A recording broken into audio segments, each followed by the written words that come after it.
अस्सलाम वालेकुम। मैं हूं राजा कामरान, आपके अपने चैनल आस्क आरके के साथ। आज की वीडियो एक और सवाल पे है, बल्कि एक रिक्वेस्ट पे है कि मुझे कहा गया है कि मैं एक वीडियो बनाऊं जिसका मौजू हो कि यूके में जो स्पॉन्सरशिप वीज़ा है उसमें क्या क्या चेंजेस आई हैं, क्या कानून है जो इम्प्लीमेंट हो गए हैं 2026 से।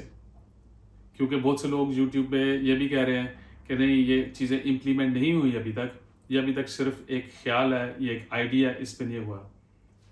लेकिन अगर आप यूके होम ऑफिस की वेबसाइट पे जाएं और सर्च करें स्पॉन्सरशिप वीज़ा, तो जो बातें मैं आपको बताना जा रहा हूँ ये वहाँ से निकल आएंगी। यानी मेरा रेफरेंस या मेरी जो सोर्स है इस सारी वीडियो के लिए वो यूके होम ऑफिस है।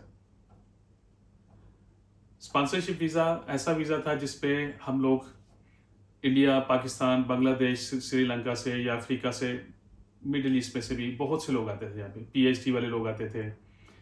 यहाँ पे डॉक्टर्स, इंजीनियर्स, गर्ज के ज़िंदगी के हर शोबे के लिए स्किल्ड में आते थे। यहाँ पे मैकेनिक्स, हर किस्म के लोग आते थे। एनएचएस को बहुत ज़्यादा ज़रूरत होती है मेडिकल स्टाफ की, वो बहुत से लोग आते थे। और अभी तो कुछ जगहों से शायद अभी भी आ रहे हैं। लेकिन पिछले साल आइडिया जो फॉलो किया गया, जो अडाप्ट किया गया, ये था डेनमार्क का मॉडल। बिल्कुल उसी तरीके पे चल के ये चीज़ें चेंज कर रहे हैं, जिसकी वजह से इमिग्रेंट्स के लिए बहुत से मसाइल बन गए हैं। आज उसी के बारे में बात करेंगे कि वो कौन सी 3-4 चीज़ें हैं जो इम्प्लीमेंट कर दी गई हैं, ख्याल की सूरत में नहीं रह गए, कानून बन गया है, जो जनवरी 2026 से लग गई हैं। सबसे पहली चीज़, जो इंग्लिश लेवल था, पहले ये B1 होता था, इसको B2 कर दिया गया है। B2 A लेवल के बराबर होता है। अगर आपके पास B2 नहीं है, आपने वो सर्टिफिकेट नहीं किया, तो आपने आर्ट्स किए हुए हैं, तो आपका स्कोर कम से कम 5.5 होना चाहिए।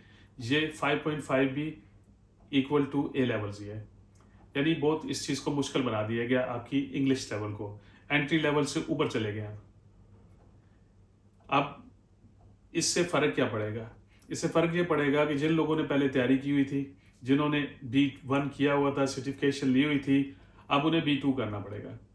अगर वो नहीं करते और B1 के साथ ही अपनी एप्लीकेशन सबमिट कर देते हैं, चाहे वो यूके में है या वो यूके से बाहर है, चांसेस हैं कि उनकी जो वीज़ा एप्लीकेशन है इसी वजह से रिफ्यूज़ हो सकती है। पहली चीज़ होगी लैंग्वेज। दूसरी चीज़ होगी जो इमिग्रेशन चार्जेस हैं वो ज़्यादा कर दिए गए हैं। पर ईयर कर दिया गया है 1320 पाउंड पर ईयर। और ये इससे पहले इससे 32% कम था, यानी इसको 32% बढ़ा दिया गया है। अब जो भी एम्प्लॉयर होगा आपका, वो तो सोच समझ के किसी को बुलाएगा यहाँ पे। और अगर मुल्क के अंदर से भी वो किसी को स्पॉन्सर कर रहा है, फिर भी वो सोचे समझेगा, क्योंकि उसको वाकई हाईली स्किल्ड बंदा चाहिए। आम बंदे के लिए ये दरवाज़ा बंद होता जा रहा है। तीसरी जिसको कहते हैं जो वेजेस थी, तीसरी वजह ये कि जब भी कोई बंदा इस रूट पे इस मुल्क में आता था, उसकी तनख्वाह कितनी होनी चाहिए थी, पिछले साल भी बढ़ाई गई, लेकिन इस साल तो ज़्यादा कर दी गई है। 41,700 एक साल की कम से कम तनख्वाह होनी चाहिए वो बंदा जिसको स्पॉन्सरशिप मिल सकती है। पहले ये 35,000 थी, बल्कि उससे पहले तो ये उससे भी कम थी, लेकिन इसको 35,000 से बढ़ा के 41,700 कर दिया गया है। अब इस चीज़ का क्या नुकसान होगा? उसका नुकसान ये होगा कि जैसे मैं पहले कह रहा हूँ कि जब भी कोई बंदा, कोई एम्प्लॉयर किसी को जॉब देना चाहेगा, किसी को स्पॉन्सरशिप यूके के अंदर से देना चाहेगा या यूके के बाहर से बुलाना चाहेगा, तो उसे बहुत सोचना समझना पड़ेगा कि मुझे वो पैसे भी देने पड़ेंगे जो इमिग्रेशन सरचार्ज है, जो मैंने पहले बताया आपको, और मुझे इसको तनख्वाह भी 41,700 देनी पड़ेगी, जिसका टैक्स कुछ तो एम्प्लॉय देता है और कुछ एम्प्लॉयर देता है। और कंपनी को फिर ये भी तो साबित करना होगा कि हमारी इस किस्म की आमदनी है कि हम किसी बंदे को 41,700 पे रख सकते हैं। उसके बाद अगला क्या है जी, मिनिमम स्किल मैंने बता दी आपको। ये है एक नया तरीका बनाया गया है, उसको कहते हैं टेम्परी शॉर्टेज लिस्ट, TLS।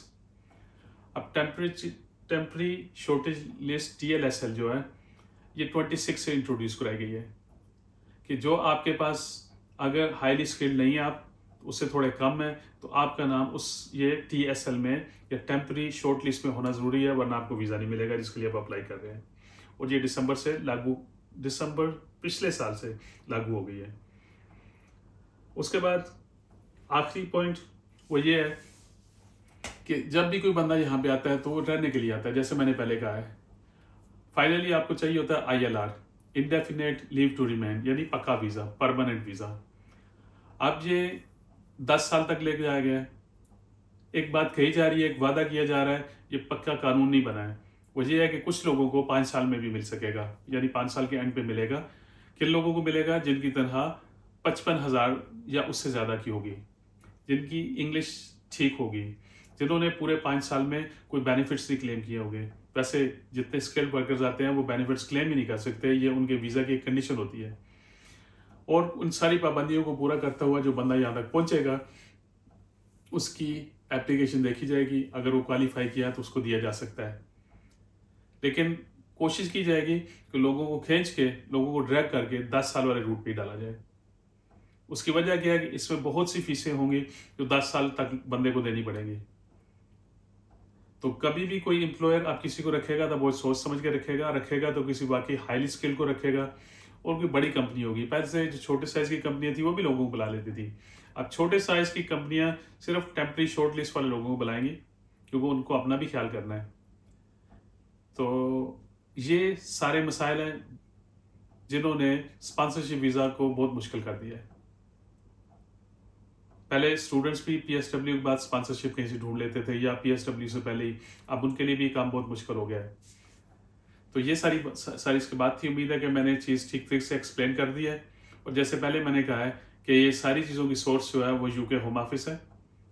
अगर आप UK होम ऑफिस की वेबसाइट पे जाएं तो वहाँ पे स्पॉन्सरशिप वीज़ा रिक्वायरमेंट्स 2026 लिखें, तो वो सारी चीज़ें आपको निकाल देंगे। आप उसको तसल्ली से तफसील से वहाँ से पढ़ सकते हैं। तो उम्मीद है कि जिन्होंने सवाल पूछा था मेरे इस जवाब से वो सेटिस्फाइड होंगे। कोई भी आप मेरे से सवाल पूछना चाहें तो मेरे से पूछ सकते हैं, मैं हमेशा की तरफ उसका जवाब देने की ज़रूर कोशिश करूँगा। अगर मेरी वीडियो पसंद आई तो इसको लाइक करें, इसको दोस्तों के साथ शेयर करें, जैसे मैं हमेशा कहता हूँ, ताकि किसी और का भी भला हो जाए। और चैनल को सब्सक्राइब करें ताकि वीडियो की रीच ज़्यादा हो जाए। तो मिलते हैं अगली वीडियो में, तब तक के लिए अल्लाह हाफिज़।